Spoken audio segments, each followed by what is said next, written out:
Bismillah, alhamdulillah, wassalatu wassalamu ala rasulillah wa ala alihi wa ashabihi wa man wala hamma ba'd.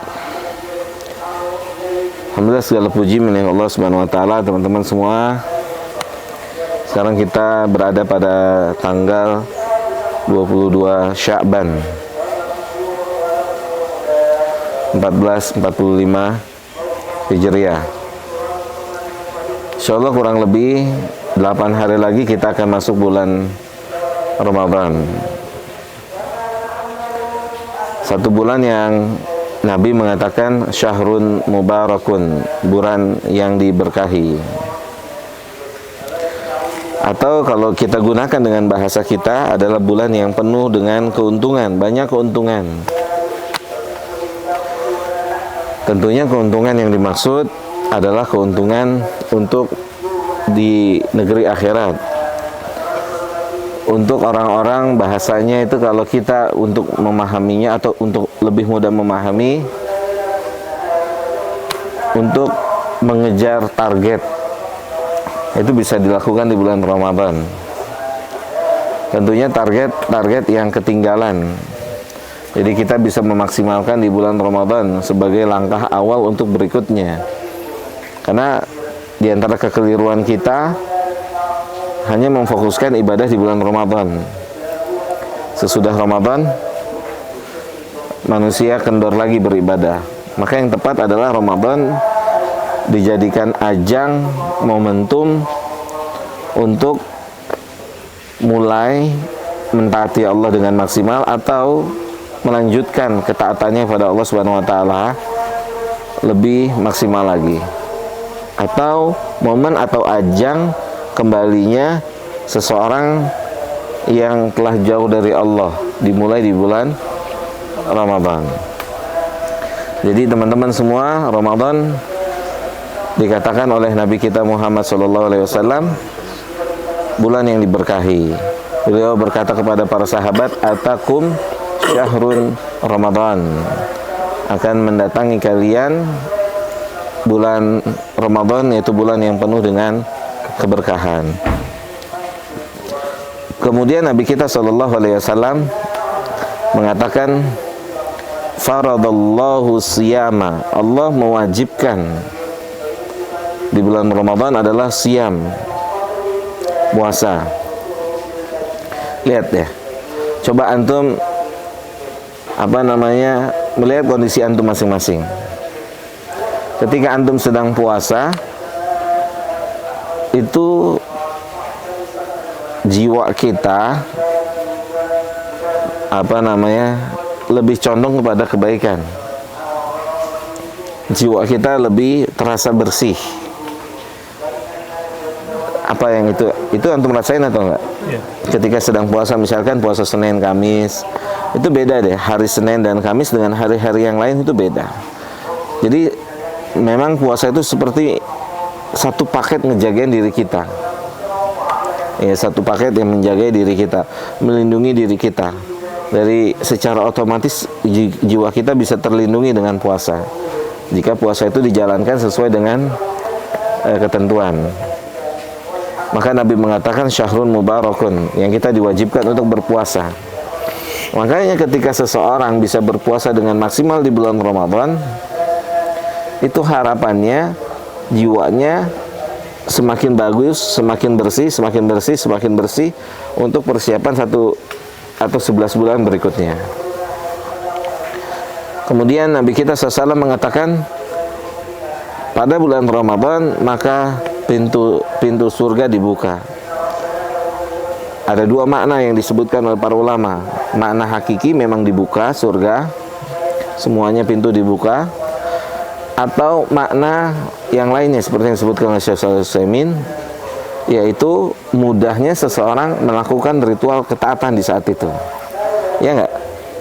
Melakukan ritual ketaatan begitu mudah. Karena keumuman mayoritas manusia sedang melakukan amal-amal ketaatan. Sehingga banyak orang juga ikut-ikutan dalam melakukan ketaatan. Jadi itu 2 makna, setidaknya ada 2 makna yang disebutkan oleh ulama. Pintu surga dibuka, setan-setan belenggu, neraka ditutup, itu maknanya. Artinya potensi untuk masuk surga itu sebenarnya besar di bulan Ramadan. Makanya kata para ulama, kalau manusia tidak bisa masuk surga di bulan Ramadan dengan datangnya bulan Ramadan, maka kemungkinan nggak ada waktu lagi, nggak ada kesempatan lain. Artinya itu momentum siapapun manusia untuk bisa menggapai sesuatu yang terbaik dalam hidupnya adanya di bulan Ramadan. Paham tidak salah? Jadi bulan itu momentum tuh. Kalau bulan Ramadan aja nggak bisa dia jadi baik, nggak bisa dia jadi lebih atau dia merubah dirinya, maka bagaimana di selain bulan Ramadan? Karena di bulan Ramadan kita lihat negeri kita tercinta, tempat-tempat hiburan malam dan yang semisalnya itu diminta oleh warga, oleh masyarakat untuk ditutup. Sahih ya, ditutup gitu. Yang menunjukkan memang akses untuk melakukan keburukan di bulan itu dipersempit dan akses untuk melakukan ketaatan saat itu adalah sangat besar. Makanya itulah diantara makna pintu surga dibuka, pintu neraka ditutup, setan dibelenggu. Potensi untuk bermaksiat semakin kecil. Gitu, potensi untuk bermaksiat semakin kecil. Kita tidak mengatakan tidak ada maksiat, karena kita lihat di bulan Ramadan juga masih ada maksiat. Ya. Di bulan Ramadan masih juga ada orang yang tidak puasa dan seterusnya. Jadi teman-teman semua yang dimuliakan oleh Allah, kita butuh persiapan. Ini adalah sebagai mukadimah untuk kita menyambut bulan Ramadan. Semoga Allah bantu kita, semoga Allah tolong kita untuk bisa melewati momen itu atau untuk memasuki momen itu. Kita minta pada Allah semoga Allah izinkan kita masuk momen itu. Kemudian kita mohon pada Allah semoga kita bisa menjadi pemenang pada momen itu, bukan hanya peserta, bukan hanya penggembira, tapi kita berdoa semoga kita bisa jadi pemenang di momen itu, sebagaimana yang Allah katakan pemenang adalah la'allakum tattaqun, yaitu Ramadan bisa menjadikan kita sebagai orang yang bertakwa. Gitu ya, silakan kita adakan diskusi yang berkaitan ataupun berhubungan dengan Ramadan. Bang Faisal. Tapi emang di bulan Ramadan itu kayak apa ya, Sat? Kita tuh dari kita sendiri, pertama kita sendiri kayak ngebatasin diri dari perbuatan maksiat tuh kayak datang sendiri. Iya, puasa. Sama dari orang lain juga kayak ngingetin gitu. Lagi puasa, jangan ngomel-ngomel misalnya. Lagi puasa, jangan gitu. Jadi kayak ngebentengin dari luar dan dari dalam, Sat. Iya. Betul, memang kata secara otomatis memang itulah puasa, faedahnya puasa. Karena gini, kalau melihat hadis Nabi SAW, setan itu kan masuk di aliran darah kita. Maka dengan menghentikan sementara makan, otomatis dia berkurang, skillnya dia berkurang. Lemah. Iya, skillnya dia itu berkurang. Di dalam tubuh kita skillnya berkurang. Makanya hari-hari puasa itu dia lemah. Jadi memang untuk menghentikan dia, kata Nabi SAW, ya, karena Nabi mengarahkannya dia mengalir sebagaimana darah kita mengalir. Di antara menghentikannya adalah dengan puasa, dengan banyak-banyak puasa. Makanya kalau kita sanggup puasa sebanyak-banyaknya, dalam artian lebih dari Senin Kamis mungkin, kita bisa puasa Daud misalnya, gitu. Atau kita bisa puasa Ayamul Bid misalnya. Jadi memang diantara faidah yang otomatis akan didapatkan oleh orang yang puasa itu menyempitnya ruang gerak syaitan. Dia melemah tuh dengan tidak adanya asupan makan. Dia melemah dengan sendirinya. Karena bisikan dia, akselerasi dia itu semakin hebat ketika kita semakin banyak makan. Gitu, semakin banyak mengkonsumsi makanan dan minuman. Keumumannya begitu berdasarkan sabda Nabi. Makanya kenapa testimoni nyatanya di setiap kita puasa, kondisi kita sendiri jauh lebih baik ketika dibandingkan kita nggak puasa. Ya enggak? Secara otomatis ketika kita puasa itu kita merasakan kita jauh lebih baik, jauh lebih bisa mengontrol diri kita dan seterusnya dibanding saat kita tidak berpuasa. Nah, itulah satu faidah. Ya, salah satu faidah untuk memperbaiki diri. Makanya apa namanya? Di antara para ulama kan kita ini diperintahkan oleh Allah untuk memperbaiki jiwa kita. Karena kita punya jiwa dasarnya memerintahkan keburukan. Inna nafsa la ammaratun bisu. Sesungguhnya jiwa ini selalu memerintahkan pada perbuatan keburukan. Nah, kita harus punya formula bagaimana kita punya jiwa yang mengarahkan pada kebaikan.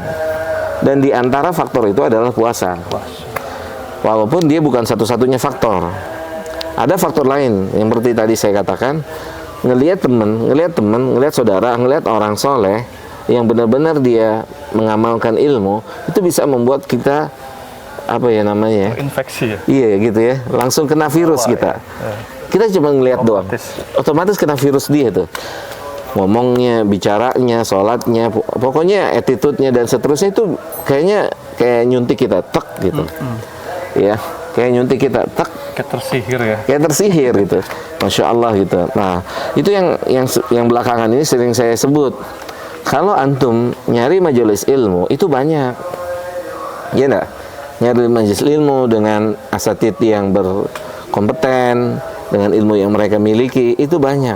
Tapi bagaimana majelis ilmu itu memang seperti yang kita sebutin apa namanya? Memberikan efek tadi. Memberikan efek secara langsung itu ketika dilihat tuh seperti orang datang ke majelis Imam Ahmad bin Hambal kan, 5.000 orang. Yang nulis cuma berapa? 400. 4.500 ngeliatin dia ngomong, ngeliatin gerak-geriknya kan, artinya itu memberikan efek langsung. Itu memberikan efek langsung. Dan juga ada ulama gitu kan, Abdullah bin Mubarak datang nemuin Ibnu Aun. Padahal mereka sama-sama ulama gitu. Cuma ada sesuatu yang dimiliki oleh Ibnu Aun, ya, makanya yang dikatakan oleh Syekh Shalih Fauzan hafizahullah taala, ketika ditanya oleh seseorang, ketika orang itu nggak punya ilmu, bagaimana cara berdakwah? Bahkan cara berdakwah, di antara cara berdakwah yang lebih cepat memberikan pengaruh adalah bukan dengan lisan, tapi berdakwah dengan yang kita lihat contoh gitu bang. Berarti makin banyak makan makin bisa Iya, setan. iya, di antara sih itu, makanya di antara seperti itu. Tapi itu mujmal, keumuman. Tapi kita nggak katakan keseluruhan. Karena apa? Karena di lain pihak bisa jadi orang lebih banyak, karena sahabat juga ada yang tidak sebagai ahli puasa. Ini nggak semua sahabat tuh ahli puasa. Ada mereka yang berkata, saya kalau berpuasa itu sedikit amal soleh lainnya yang bisa dikerjain. Artinya ketika dia puasa, justru dia lebih banyak diem, lebih banyak tidur, lebih banyak istirahat. Agak terbatas gitu ya? Iya, karena kemampuan fisiknya. Maka dia pilih untuk punya keahlian di tempat yang lain. Kan ada orang yang dengan puasa justru semakin produktif nih dengan puasa. Baca Quran, baca hadis, dan. Ada juga yang dengan puasa dia jadi nggak berproduktif. Yang hari-harinya misalkan biasanya baca Quran, yang hari-harinya baca hadis, itu ditinggalin semua karena puasa. Tidur, males dia. habis subuh tidur, bangun menjelang zuhur. Menjelang maghrib mah. Tenang banget. Terus tidur, azan zuhur, bangun sholat zuhur, pulang tidur lagi, baru baca Quran sedikit udah lemes, udah taruh, gitu. Jadi semua masing-masing punya, harus tahu potensinya masing-masing gitu. Dan diantara untuk meningkatkan itu ya puasa. Tapi tadi yang seperti saya katakan, nggak semuanya orang solusinya ada di puasa. Ada yang tadi kita sedang bahas, solusinya ternyata ada di saat bersama dengan orang-orang yang baik, saat bersama orang-orang yang soleh, yang dengan dilihatnya aja itu bisa nambah iman, ngelihatnya aja bisa nambah iman, gitu. Dan cara yang lain. Tadi nggak ada berkaitan dengan, kan ada di bulan Ramadan setan tuh dibelenggu, diikat gitu kan. Nah, berarti apa kesinkronannya gimana, Ustaz? Apakah memang betul diikat? Iya. Setan Pertanyaan yang bagus. Pertanyaan bagus ya. Iya kan? Mana? Bagus dari tidur. Iya, makanya tadi dua makna, kata Syekh Utsaimin ada dua makna. Makna pertama memang makna hakiki, setan diikat, setan dibelenggu.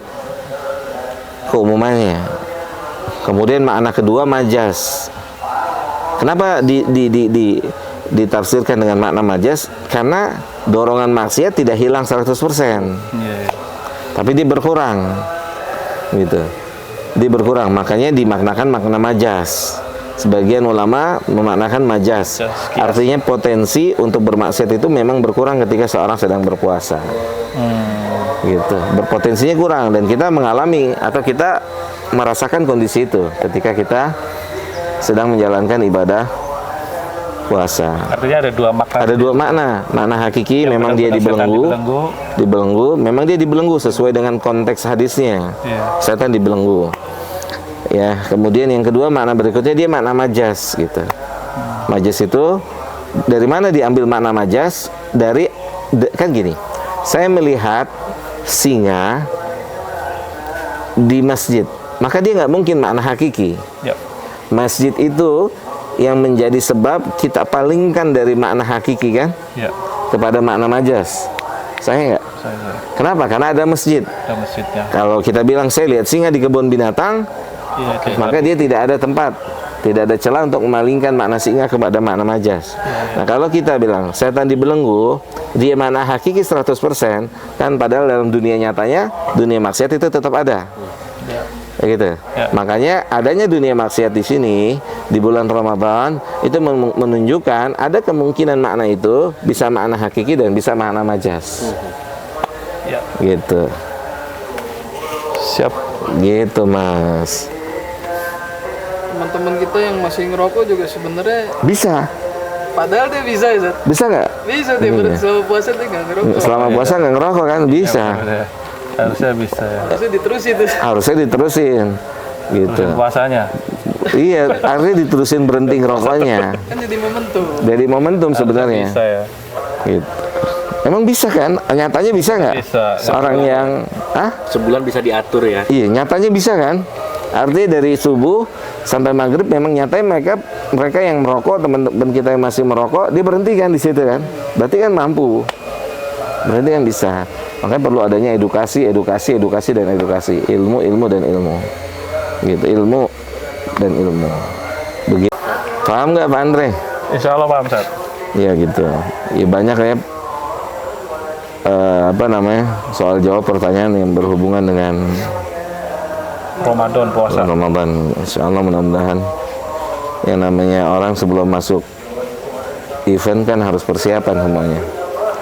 Ya, sebelum masuk event, ya sebelum masuk jalur cek dulu bannya, rem dicek dulu, bensin ada nggak, semuanya. Jas hujan bawa nggak, ya gitu. Seperti kita masuk Ramadan kurang lebih apa aja yang disiapin gitu, agar nanti ketika lewatin lumpur nggak bingung, ya nggak. Ketika lewatin lumpur nggak kaguk lagi gitu. Makanya Ramadan harus ada ilmunya sebelum masuk bulan Ramadan. Ini Ustaz, Ramadan kan ada itikaf ya. Dan Ana sendiri belum pernah ngerasain itikaf di Indonesia itu. Di Indonesia. Iya. Full 10 hari sebelum Id ya. 10 hari terakhir ya. 10 hari terakhir ya. 10 terakhir, dan pasti kalau kondisi kita sedang di Indonesia kan nggak ini terkait itu Ustaz, terkait kerjaan gitu kan, nggak istilahnya kan 10 hari terakhir tuh emang benar-benar full kita lepas dari dunia gitu ya, lepas dari dunia, maksudnya lepas dari dunia tuh kita benar-benar di masjid, kita di situ istirahat, kita di situ buka puasa, kita sahur di situ, istilahnya anak istri pun kita tinggalin gitu. Nah, Anda belum bisa caranya itu biar nggak bertentangan, maksudnya kerjaan lah, atau mungkin kalau istri sama anak bisa ya, kalau kerjaan gitu Ustaz. Iya, ya memang di antara tipu daya syaitan, Ramadan biasanya di semua lini lebih menguntungkan, di semua bidang dunia. Ada THR di situ, Hah? Ada A, ada penghasilan A, penghasilan B. Kenapa sih? Karena di situ dengan cara itulah orang bisa tertipu. Karena ketika dia pilih ini, maka dia akan kehilangan syahrun mubarakun dari sisi di sini. Hari yang diberkahi.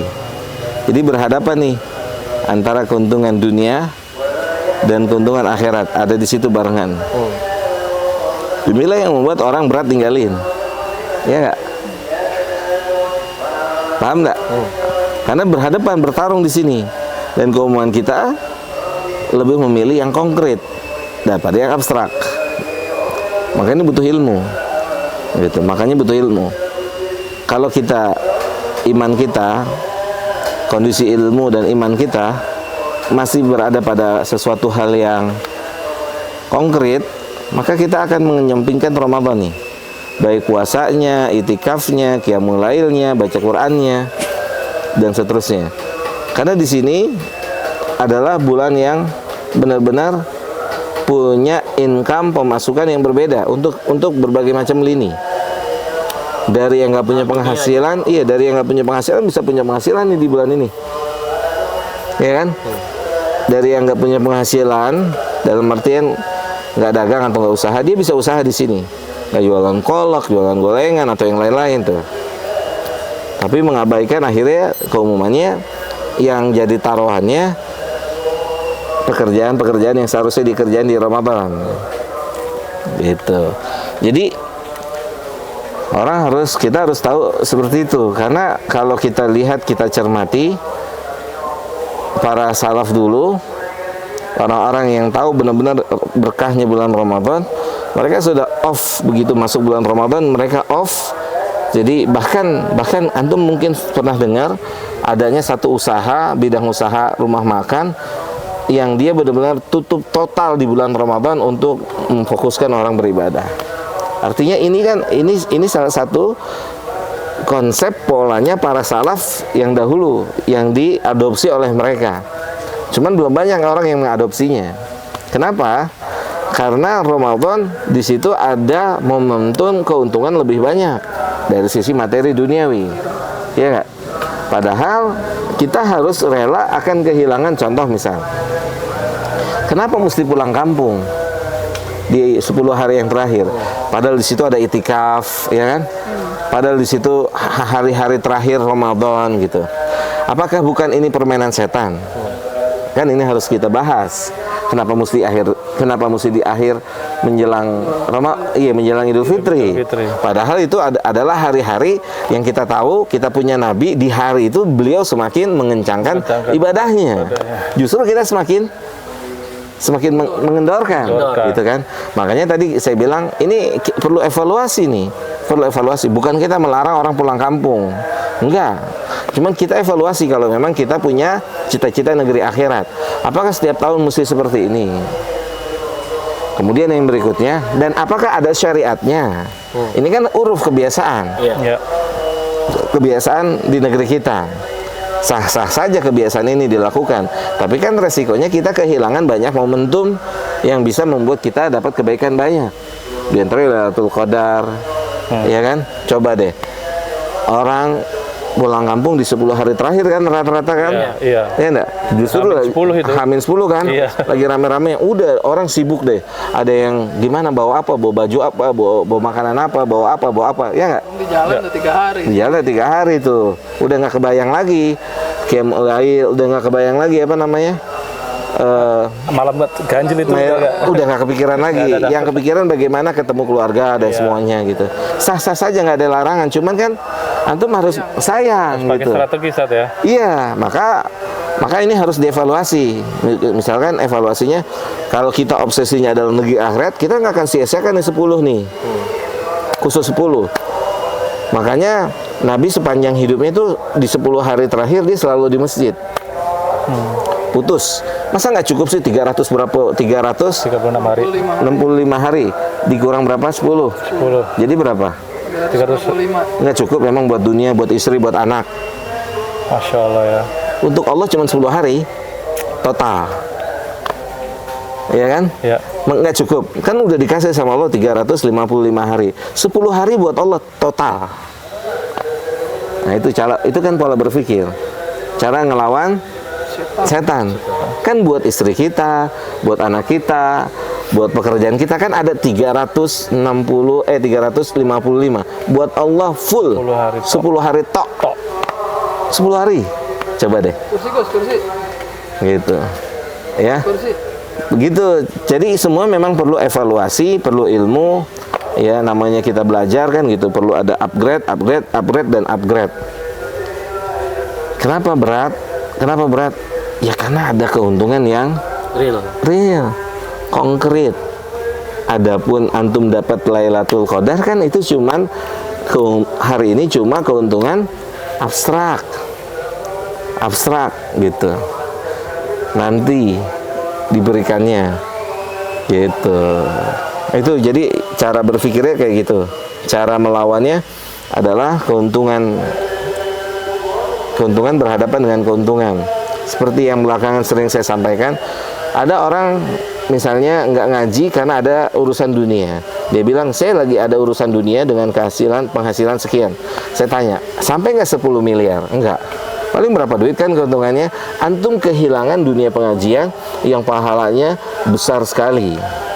Diampuni, ada doa semoga diampuni, ada rahmat, ada sakinah, dan seterusnya.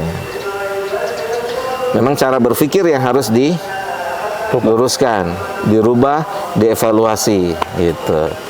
Karena ketika seseorang menjalankan agama, memang di antara yang akan berubah dari dirinya adalah pola pikirnya. Yeah. Pola pikirnya itu akan berubah. Coba antum pikir, 355 hari kan sudah cukup. Yeah. Bahkan lebih dari cukup. Allah cuma minta 10 hari aja. Yeah. Allah cuma minta 10 hari buat dia total. Makanya kan kalau bisa tuh benar-benar hatta HP kita nggak kita gunakan lagi untuk dunia. Yang pernah saya bilang, saya pernah itikaf 10 hari terakhir salah satu masjid, saya lihat ada orang mainin handphone, saya husnuzon. Saya pikir dia baca Quran, baca hadis. Ternyata ketika kita ada kesempatan bicara, di situ dia masih transaksi jual beli. Dia masih transaksi jual beli, masih transferan. Saya bilang itu enggak boleh. Itu sama aja antum mindahin pasar ke handphone antum, tempatnya di masjid. Udah putusin aja. 10 hari yang terakhir putus. Cukuplah hubungan antum dengan istri, dengan anak gitu. Itu pun dibatasi. Enggak setiap saat. Buat apa itikaf setiap saat anaknya ditelepon? Buat apa itikaf setiap saat istrinya ditelepon? Ada waktunya, 2 hari sekali, 4 hari sekali ditelepon. Kan kita mau fokus sama siapa? Allah. Mau fokus sama Allah. Kita serahin sama Allah. Coba enak gak sih antum ketika kerja, ketika safar, gimana ya istri saya di rumah? Gimana anak saya di rumah? Kan nggak nyaman. Yeah. Kan antum baca Bismillahi tawakkaltu. Tuh kan itu kan yang disebutin ya. Ya udah, urusan istri itu urusan Allah. Urusan anak, urusan Allah kan kita bilang Bismillahi tawakkaltu ala Allah. Udah kita serahin semua. Nah, ini juga pola pikir yang harus kita rubah. Ibrahim mau dapat perintah dari Allah untuk tinggalin. Yakin ya? Iya, kan Bismillahi tawakal tuh. Ya Allah, saya serahin semua orang rumah sama antum. Udah kita beribadah, kita fokus dengan apa yang kita lakukan. Sekarang kita bisa apa dengan alat ini? Mengontrol istri dan anak kita yang ada di sana, kita bisa apa? Anak kita jatuh, kita bisa apa? Cuman bisa hubung. Coba kalau kita serahin semua sama Allah, udah Allah, kita udah serahin sama Allah. Ibrahim pergi keluar, tinggalin bayi, tinggalin istri. Kata istrinya, mau kemana, nggak nengok-nengok. Sampai istrinya bilang, Allahu amaraka bihadza, apakah ini perintah Allah? Maka Ibrahim baru balik, iya, ini perintah Allah. Idhab, pergi, silakan. Kata istrinya, bahwasanya Allah tidak akan menyia-nyiakan dia. Gitu. Iya, artinya apa? Memang yang namanya belajar kan perlu akan ada hasilnya nanti, upgrade dan upgrade. Gitu. Jelas no? Jelas. Jadi memang butuh ilmu, artinya butuh keyakinan, apa namanya? Sama keberanian. Iya. Memang semua harus ada keberanian gitu. Bukan masalah tega atau tidak tega, tapi penerapan ilmu gitu. Tapi penerapan ilmu. Apalagi zaman dulu ya. Nabi tinggalin istri-istrinya, nggak ada WA, gimana kabar? Udah pada makan belum? Gimana? Nggak ada WA, nggak ada WhatsApp, nggak ada apa gitu kan? Ya antum kan begitu nggak nyaman. Beli tiket kereta 10 hari terakhir mau pulangin. Gitu. Antum tikah rebusnya. Jika fokus cerita sama Allah, komunikasi sama Allah di 10 hari terakhir, baca Quran, berdoa, berzikir, diskusi agama 10 hari terakhir udah fokus sama Allah, fokus sama Allah, fokus sama Allah, fokus sama Allah. Allah cuman atau Islam agama ini hanya mensyariatkan 10 hari fokus untuk Allah. Makanya dikatakan i'tikaf itu i'tizal. I'tikaf itu i'tizal. I'tizal itu adalah potong, putus. Itu. I'tikaf, i'tizal, memutus semuanya, hubungan dengan semua pihak.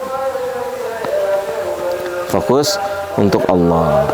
Berarti Ustaz, kadang ada yang itikafnya tuh misalnya semampunya. Iya, nah makanya. Kerja dulu, habis itu betul. masuk, habis isya atau Iya. apa gitu. Walaupun walaupun dikatakan itu bolehlah untuk tahapan orang-orang yang baru belajar, orang-orang yang baru.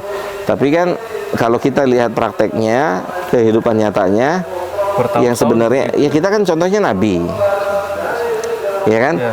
Contoh kita adalah Nabi SAW, dan beliau itikafnya nggak begitu caranya, gitu kan? Kedua kita dia, ya kedua kita dia, dan dia cara menjalankan ya udah fokus gitu. Orang-orang yang masih belajar lah ya. Ya untuk tahapan-tahapan orang yang baru, misalkan yang baru mau belajar, Pak Ustadz boleh nggak itikafnya malam doang, malamnya malam ganjil doang lagi gitu kan? Kan ada kebanyakan ketika malam ganjil masjid rame. gitu kan. Ini kan makanya di satu masjid saya bilang, ini sunnahnya siapa yang kayak gini? Jadi ketika malam ganjil orang pada berdatang-datang ke masjid, makanya perlu ada evaluasi. Cara beribadah seperti ini sunnahnya siapa? Apakah sunnahnya Nabi? Bukankah Aisyah mengatakan di 10 hari terakhir Nabi mengikat-ikat pinggang yang lebih kencang lagi? Artinya tidak membatasi di malam-malam ganjil. Oke, nanti kita lanjut lagi diskusi kita tentang Ramadan, insyaallah taala setelah yang satu ini. Assalamualaikum warahmatullahi wabarakatuh. Waalaikumsalam warahmatullahi wabarakatuh.